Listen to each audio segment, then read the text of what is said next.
Welcome to another episode of the Writer's Game podcast, where we help you magnify your voice and monetize your message. I have somebody on here today that, man, is a friend, is a brother, is an author as well, and is a leader and pillar in our community, really being able to help enhance fathers and men to be able to become more actively present in their child's lives.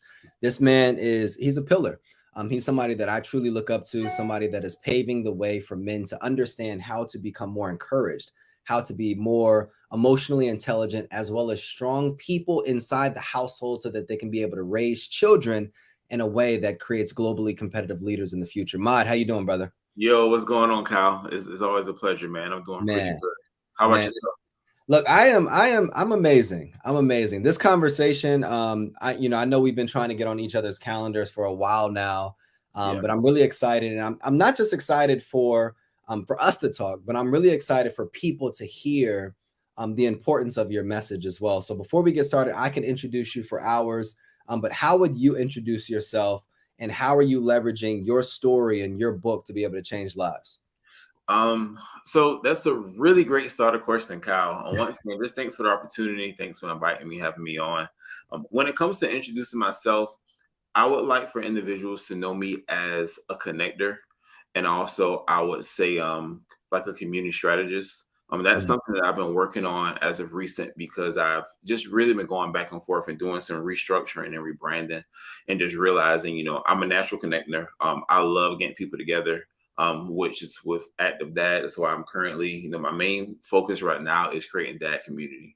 Whenever you create community in any aspect, it's organic. It allows people to be themselves, show up and be themselves. And I think if you focus on that part, whatever good you want from it is going to come initially. But I just try to keep God first, get like-minded people together and just have some of those, newer starter dads, people that are a little bit more experienced, guys that got a good bit of, experience on that belt, but we're still learning and just getting everybody together. And then from there, just letting the magic happen. Talk to me a little bit about community, right? Why is that important? Everybody has some type of community, but we don't have our own communities that we can go to that can Yeah. empower us and challenge us, but also we can feel comfortable to be ourselves and be authentic. Why Yeah. is creating community so important for anybody listening? I think creating community is important for one, because I personally feel that everyone has a social responsibility. Mm. No matter, I don't care like what your background is, what area of life or what your walk of life may look like. I personally feel that once you make it from point A to point B, and I don't want to say you're in the lead, but you've achieved a certain amount of success. It's your responsibility to pour it back into others, because Mm. I feel like for a lot of us, especially someone like me, it took for people to pour into me and to see more into me than I saw for myself for me to get where I am today. So that's why I'm really big on just community, helping each other out. And especially when it comes to fatherhood, it's so many different walks of life, and there's so many different fathers that we have out here. You yourself, you come from a two-parent household. I come from a single parent household. What kind of mix of both, because mom was married, then was single parent. So I got the best of both worlds For with sure. that. But I think it's just important, for guys to come together, because that's how men learn, because we aren't natural communicators. We're not just going to go up and just talk and do Oh, yeah. things of that nature. So once you get men, in a group together, and it's just organic. And I realized that men like to be relatable to other guys. So Sure. once you see that, then I mean, we all got kids, so we got something to share. I just think it kind of works itself, and then allows, for the community and the brotherhood to begin. One of the challenges that I've experienced, as a man growing up, is that oftentimes when we're in communities with a lot of men in male dominated communities, we lead with finances, we lead with materials, we lead with career or professional realms, but we don't really take the time to just pull back the curtain and get a chance to really get to know each other and build genuine friendships. But your communities, I've built really genuine friendships with a lot of the brothers in your community. Yeah. How have you cultivated such a amazing brotherhood and fellowshipping opportunities where people feel so comfortable to be themselves? Prayerful for one. I'm prayerful. I'm prayerful with everything that I do. I'm not gonna sit here and just come up with these great answers, but nah, I'm extremely prayerful. When I get people together, I always want, you know, I just want someone to walk away with something. For example, I know you couldn't make it Saturday. We did the big play date Saturday. It Mhm. was like 9 guys, and a couple of them new to Charlotte, didn't really know a lot of guys. They left for contact information. Something else that I could say is I'm gonna go back a little bit. I used to have a nonprofit titled Project Inspire. I did youth empowerment within high schools, and we did our male empowerment brunch. And our goal was to bridge the generational gap, because at this point, I was around 26, 27, and we were realizing, our generation, there's some kind of disconnect between us and like the older guys. So when we had our empowerment brunch, I was like, guys, I don't want no titles. I don't want anything. Everybody's name tags gonna be color coded by their age. And when we did icebreakers, we're going to try to get to the root of what makes us men. What do we have in common? And I realized once you just get to the root of, why we're here, what do we have in common, and no one trying to necessarily, I would say, be like the keynote speaker or be the leader. It's really just guys just talking. Of And course. once you can get that in a room with men, and you can just see that nobody's really trying to showboat and brag, I feel like men kind of put their guard down a little bit, and then from there, we just kind of let the chemistry flow on itself, man. It's interesting because oftentimes the things that we didn't have the opportunity to experience as children, we create as adults, because we recognize that there was a gap in that area because Yeah, you grew up in a single parent home.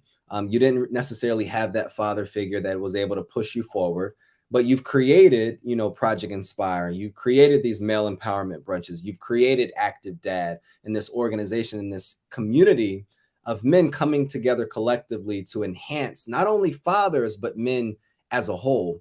yeah. Where is your inspiration for all of this coming from? My inspiration for all of this, honestly, it comes from, I like to look at what I always thought I needed and Mm, start from there. One of my line brothers told me a while ago that I'm a social entrepreneur. I look at my social environment and just situations, and then from there. So with Active Dad, it was after becoming a dad, I was just looking online, like dad support groups, dad this, and I'm like, you really don't see a lot of this. Um, exactly. then also for me, I I realized, I looked into my dad's relationship, and I just knew, what I wanted our relationship to be when I was younger. Granted, we Mm, have a great relationship now, but it was just a lot of stuff that I didn't know. So for myself, I was like, well, if I feel like this, it has to be other guys that feel the same way. In of which, course. through Active Dad, I've been able to connect with a lot of guys, a lot of different backgrounds, and you can find that common ground with all of us are just trying to do the best, be the best, every day, put your best foot forward. So As a man that is, you wear a lot of hats. You're a husband, you're a father, you're a community activist. You have your professional career, and you have all of these different hats that you're wearing. How mhm. are you continuing to stay fueled? How are you continuing to stay balanced, as well? And I know prayer is one of them. Yeah. And I know it's a challenge, but could you share some strategies that you're using for people that wear a lot of hats, that can still show up for their community as well as show up for their families? I would say self care is top of mind with me, and I think self care for everyone looks different. I myself, I enjoy running, so I try to at least run. I don't want to lie to you, probably like 6 to 8 miles a week. Okay. I've been in the gym a lot more now, so I've really been focusing on that. But for me, I'm realizing that fitness is an outlet for me, so it just allows me to have my me time. If I'm really stressed and stuff is going on, I'll just go to the gym, push a little iron, come back. I feel better from there. And also recently, I've just really learned just to give yourself grace more. Um, Mm, Pace yourself. It's okay. Listen to your body, because your body will shut down. But you can't pour into others if you don't pour into yourself. So just to figure out what is best. What can you do that fuels you? Because some people don't like working out. Some people like reading. I also like creating. So just like jotting out ideas on my dry erase board or my journal and things of that nature. All that kind of keeps me going. So I think as men, it's just very important to find out what does self-care look like for you, and how can you implement that on a regular. I love that, man. I think that with self care, I think a lot of people only think of like just going to get massages and things like that. But I love what you said. It takes a level of self-awareness and understanding, what do you really like, what brings you joy and a sense of peace as well. Yeah. The big question that I really wanted to ask you is, how would you define fatherhood? We're both activists, or active, really wanting to push the narrative of, dads and fathers showing up for their children and being present. But how would you define fatherhood? And any man listening right now, how could you speak life into them to be able to not just define the word, but also embody it? When I think of fatherhood, I think of it's a constant journey. You know how we always say, life isn't a sprint, it's a marathon. Mm, And I realize when doing that comparison, when you sprint, you're focused in and you're locked in on that one goal, but you sometimes you can be so locked in that you may miss some of the things that are on the side. Versus when it's a marathon, you're running at your pace, you're of course. running your race. And you've ran before, you can check Oh, out and things of that. So when I put that and tied it into fatherhood, it's just like that with your kids. I'm learning for myself, take every day at your own pace. No kid's the same because I have two kids. So, how you teach one kid may not be how you're going to teach the other kid. How one kid may learn, the other may learn different. So I think that it's a marathon, as in go at your own race, go at your own pace, take your time, but just take everything in the moment, because kids are going to grow up and yeah. they'll go from 1 to 5 to 10. Now you're dealing with teenagers. So in the blink of an eye, so much you can miss. And that's why I use the sprint analogy. If you're focusing on, oh, I can't wait for him to get to this age or to do this, Mhm. you want to be so honed in that you're going to miss all those great moments from Of when they course. were younger. And this is something I had to teach myself. Yeah. Day by day. So for any dads, you're a new dad, old dad, I would just say, take it day by day. Nobody's perfect. You're going to have your shortcomings. I just saw an Instagram post that says some days you're going to miss your mark, but the fact that you even got up and you took to get to the mark, clap for yourself, pat yourself on Yeah. the back, because you're going to have tomorrow's always here. Of course, of course. There's a lot of narratives, and I believe false narratives personally, of Black fathers, and Black men specifically here in America, because a lot of the fathers that I know are great fathers. Yeah. What are some things that you're doing in the community to shift that narrative, as well as provide fathers resources and support to continue to show up in their households? I would say when it comes to that, what I'm doing to show, that we are here is, for one, by, hosting events. You were part of a great event I had last year. We had the Dad Miles event with Mad Miles, and it was literally, just promoting for fathers to come out with their kids. You could run, walk, let your kid ride your bike. But just that event was something that was extremely important, because for one, it's a lot of exposure. It's exposure to the community to see that we are here, and that we do our jobs. But then on top of that, I would think of my childhood. It's exposure to a lot of kids when it comes to running and things of that nature, because a lot of kids don't see running groups. Depending on what side of town they may be from, they may not be exposed to that thing. So I also think it's important, just when getting dads together, just with everyone sharing, being transparent, sharing what they're going through, that allows for other dads to be able to tap in. Like, you know what, I had a similar situation, and, I learned from that. I just had the No Dad Bar Challenge that I kicked off last month. We had a group of 30 dads in our accountability group. And even though the challenge is over, the community's still there.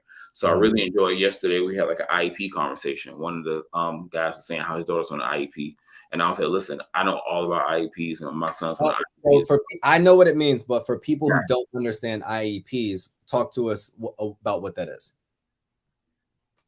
I don't forgot the exact word Oh, for it. I got you. It's individualized educational plan. Educational plan. Okay, I'm about to say program. But just with that, it's for kids in school. Like I stated earlier, every child doesn't learn the same. And some of our children are going to be in those unique situations. I Mhm. think it's extremely important in the African American community for us to do our due diligence. And if you see your kids behind, or your kid isn't understanding, get them evaluated. For us, nobody wants to do that. Nothing's wrong with my child, and you being in denial is honestly just going to hold you guys back, and not more so you back, your child back, for getting Mm, resources and things that they need. So me and him, we were just bonding on that. Like, hey, my kid's on the IEP as well. Then another one, the gentleman, His son is on the IEP as well. So just having those conversations like that, it allows for guys to see that you're not in this alone. And when you can find someone that you match up with, it's just organic chemistry that allows you just to learn and grow from there. I love that, man, and I appreciate you educating people on the importance of getting the necessary support for your child. And I do see it a lot in the Black community is that we're so focused on not giving our children labels, but Yeah. if we understand the evaluation process and the importance of it and why it's set up, it will allow our children to thrive within the classroom in their educational environments. Um, One of the things that you touched on earlier is the importance of exposure and exposing your children to, opportunities that they normally wouldn't have the opportunity to be exposed to. Why is exposure so important, not just as a father, but as a parent in raising and developing a child? I think exposure is important because I think what an individual is exposed to, it can have a huge impact on the decisions that they make and just the path that they choose in life. Mm, Lots of times with our black and brown boys, they see rappers, football players, athletes, things of that nature. mhm. And when you would ask them about, other sports, for example, I can always use running because my family gave me so much slack when I started. They're like, "Who you think you is? Like, what you running for?" But where I I grew know, up right? where I grew up, nobody was running in the mornings in the neighborhood like that. Yeah, So that's why I think exposure for our kids is so important because it's for one that lets them know that the sky's the limit. You can do whatever you want to do, but it's our job to let them know at an early age the options that they have because it's never too late. They may be exposed to certain other things when they get older, but I just feel if we expose our kids to that quality of life at an earlier age, when they do get older, they're going to think a lot before the decisions that they make. And then also when they begin to think on, what path do they want to take in life, they're going to have a lot more options versus someone who wasn't exposed so much. that's good. That's good. What was either negative or positive, something that you were exposed to growing up that has really shifted or shaped your perspective about either life or parenting in general? I was exposed to bad credit. Like, Hear that. I did not necessarily know what credit was, but Okay. I just heard so much about it Yeah. when I was a kid. And I was like, whatever credit is, make sure it's good because you're hearing a lot of the bad of it. So, so just hearing something, as minor as that, I was very, very, conscious when it comes to financial decisions. I'm Mhm. going to think twice. I want to do this because I have this fear of failure when it comes to, well, if your credit's not together, these are the repercussions or the pain points that you grew up seeing people talk about and complain about. You may then place yourself back into that box, which is something that you don't, something that you don't want to be a part of. Talk to me about two things that you are actively working to create in your children's life that you didn't have the opportunity to have created when you were a child. Mm, two things that I'm actively working to create for my children's life. I'm working on this, but I would give my wife more credit for it when it comes Okay. to the communication piece with our kids because I kind of grew up because I said so. Um, Yeah. she is the super communicator, and sometimes when it comes to how we're raising our kids, we may bump heads a little bit, but when it's all said and done, it's all for the good of your kid. Of course. But that is something that I'm actively getting better at. Just working towards working on that communication piece because I'm very much the disciplinarian. And something happens, I'm ready to start yelling. I'm learning to not yell as much. Hey, what's going on? I still get a little up and down, but just allowing them to communicate for themselves, and then for myself, teaching myself to do a better job of explaining why I have certain expectations and why my reaction is what it is to certain things that they're doing. I think parents and men is and like anything, it is a constant journey. Yeah. And it's challenges. You're gonna have different things that you don't know, different things that you experience that you don't like. But it's a matter of remaining patient through this process of being able to understand your child, learn your child, love your child, but also being able to lead them in the direction that they need to go. Yeah. Um, and you're learning and being led in that process as well. When you think about this process, right? You know, men sometimes beat themselves up, but you've created a resource and a book to be able to help them through this specific process. And there it is. Talk to us about your book. Talk to us about what, you know, what inspired this book and how you're leveraging this book and the affirmations to empower dads around the world. So with that being said, this is my baby, dad affirmation. And basically as it states on here, you know, it says 30 affirmations to empower the active dad. Um, I will go back to the comment I made earlier, just when you first become a dad and you're looking for those resources. I'm an individual, if I can't find a resource, I'll create it. So with that being said, I really wanted to create something that was good for fathers of all ages and that could just motivate them on this fatherhood journey, because we need the same support. And as men, you know, every day isn't an easy day for you. You're going to have some good days, you're going to have some bad days. When it's all said and done, you know, we have to wake up and push through and put our best foot forward. So with the affirmations, it's 30 affirmations, and I touch on a wide range of subjects when it comes from parenting, you know, to just life on a day-to-day basis, to, you know, giving you your credit, you know, building dads up, like you're the man, you're a superhero. Those things as well, just to let guys know that the community is here, man to man, to let you know that you are appreciated. Your child may not be able to articulate, you know, how much you mean to them right now, but just know that everything that you're doing is not going unnoticed. Your child loves you, your family loves you, and your dad community loves you as well. And as a man, just keep going. Man, that's I felt that. Woo! I felt that. You know, it's one thing to have a vision. It's another thing to be able to put it on paper, print it, and have it delivered to you, as well as other people take advantage of the resource. Talk Yes. to me about that feeling inside being an author. I know it was a journey. Talk to me about that feeling now that you're an author. It's kind of still surreal because you're like, hey man, this is my book with my kids. It's funny if any of my books are laying around the house, my kids, my son will be 7 this week and my daughter's 3, but my kids automatically grab it. I'm like, it's daddy's book. Like they're fighting from each other. This is daddy's book. Put it up. This is daddy's book.